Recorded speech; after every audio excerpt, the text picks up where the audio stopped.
Hello, everybody. Scott Golden here with the Wrestling Challenge Review Series for the 13th of November, 1994. We are quickly approaching the end of 94.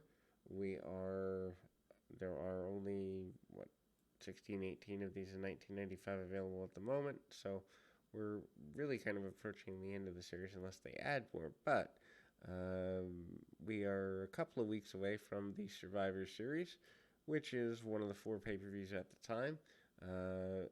A huge team of Bam Bam Bigelow and King Kong Bundy versus Todd Mata and Phil Apollo is here. Very basic match. Both members of the $1 million corporation at the time, and simple run there. Nothing worth looking at. Headbutts by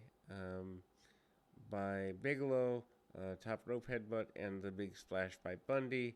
Basically trying to reenact Bundy and Big John Studd from 1993 or 1986 rather. The reason I said 83 is because they also next show the Iron Sheik defeating Bob Backlund at the end of 1983. Backlund, of course, having turned heel in the summer.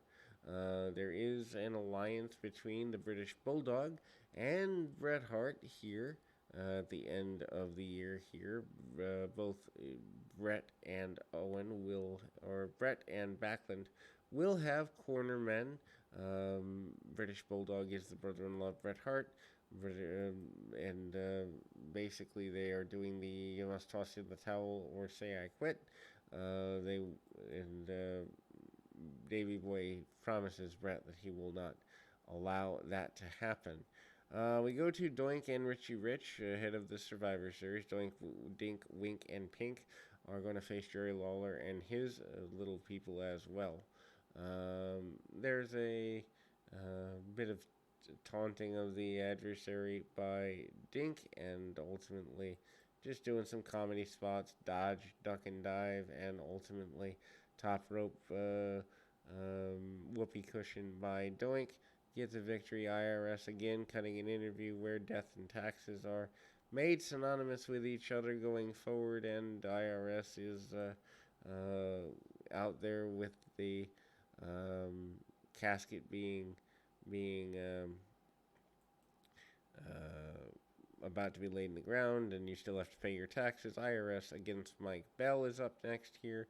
IRS member of the $1 million corporation, and we continue to see that as a bit of a big thing here. Needless to say, some side headlocks. Bell gets dumped on his head with a inverted vertical suplex, and the Samoan drop right off by IRS, and IRS adjusts his tie, and off he goes into the next Wild Blue Yonder. Razor Ramon cuts an interview talking about his Survivor Series team and the desire for his team, the 1-2-3 Kid, among others, to win at the Survivor Series.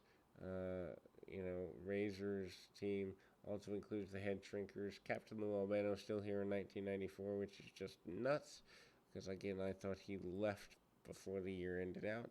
Maybe the Survivor Series his last run, coming back for a little while. Jim Neidhart versus Scott Taylor.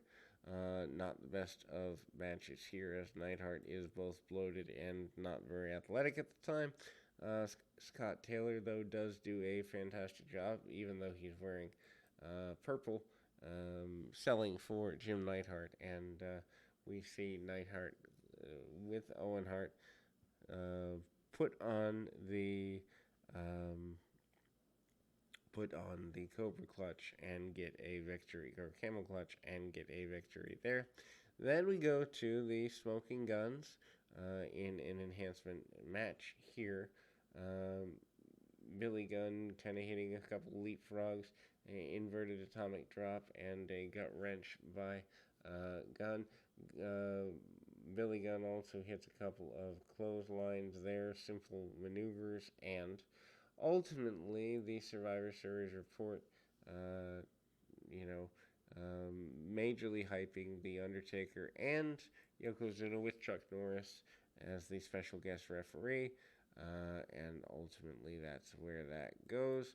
Then we go to Lex Luger versus J.D. Ryder or H.D. Ryder. Luger captaining or being part of a Survivor Series team of his own, but certainly having fallen a great deal since the Survivor Series DVD year before in 1993. Punch kick and power slam by Luger and gets the torture rack and the victory, and that will close us out. We'll be back with more right after this.